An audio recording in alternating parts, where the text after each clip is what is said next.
Kevin, I want to start here because they did have the joint practices between the Bears and the Bengals, but it was a wet one. It was raining the whole entire time. Did they actually even get some good work? And hopefully it wasn't enough so that we can actually see Caleb Williams in a preseason game instead of just saying, oh, he got enough work during the joint practice. You know, Kirk, they actually did get enough work, and I can tell you that because us reporters in the bleachers with our umbrellas and raincoats kept looking at the clock, at the scoreboard, being like, another 12-minute session's about to start. It's still raining. Eberflus and Zach Taylor, that they wanted to keep rolling, and so Caleb Williams did get a lot of reps yesterday against the Bengals. What's interesting was his first competitive rep, 7-on-7, his first pass picked off by a Bengals middle linebacker. So you're thinking, okay, this is a bit of an introduction to this is not, playing against your own defense, which is a very good defense. It's given him a lot of trouble in camp. But he started to get in the groove a little bit. And when they had some red zone drills, he had a really nice touchdown pass to Keenan Allen, stayed in the pocket, went through his progressions, found DJ Moore for another score. So I thought it was a positive day for him and just a great experience. Matt Eberflus said that Cincinnati runs a unique defense. And for Caleb Williams to get those reps and then he's going to get some more, obviously, tomorrow. It's just all building this up, building this portfolio. Just kind of every day is a reminder. You're not in Lincoln Riley's scheme anymore. You're not at USC anymore. It's not, University of Idaho on the other side. This is going to be challenging, and he's passed a lot of tests so far this summer.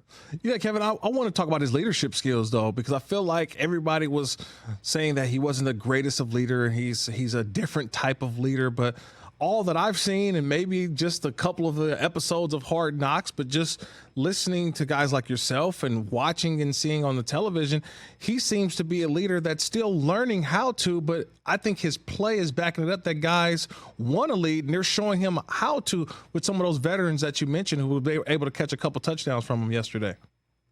Yeah, Kirk, you know this so well that when a rookie gets into a locker room, there's a lot of different ways you could do it the wrong way. Right. And Caleb Williams he's just natural. He's not, there was the story about him telling guys to clean up, but that story was presented as a complimentary story. Like Kevin Byard, when he told that, was like very impressed that Caleb Williams was doing that. Somebody needed to kind of get on the guys for making sure the areas that they were using were clean.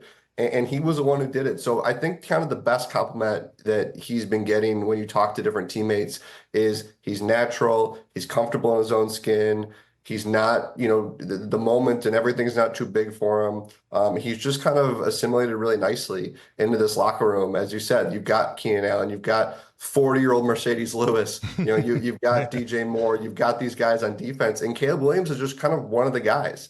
And you talk to everybody, players, coaches, and yeah, you certainly aren't hearing anything about some of those kind of quote unquote reports that came out of USC that I think we've all learned were, just maybe a couple people. Because look, Caleb is different. Yeah. Like, this is a guy who's been engineered to be in this position since she was a child. He's the first NIL superstar.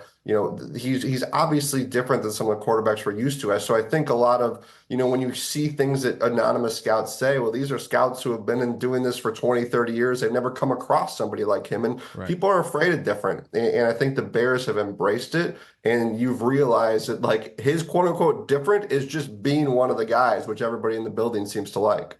This offseason, there was this divide between the Justin Fields followers in Chicago versus why are we going to go get Caleb Williams? We should keep him and keep Justin Fields and build with what we think could be a better roster around Justin Fields.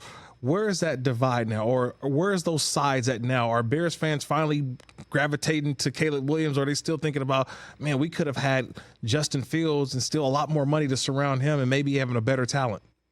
Yeah, if you think of the stages of grief, they are fully in the acceptance part. Okay. They have accepted that Caleb's the guy. I think anybody who was on that Justin Fields train, I totally understood it. He did some phenomenal things here, and you could think about the draft picks you would get and what you could build around him. I get it, but I think people have realized, like, this Caleb just, as we used the word I used earlier, he's different. And I think people are seeing that. They saw the trade market for Justin Fields now materialize.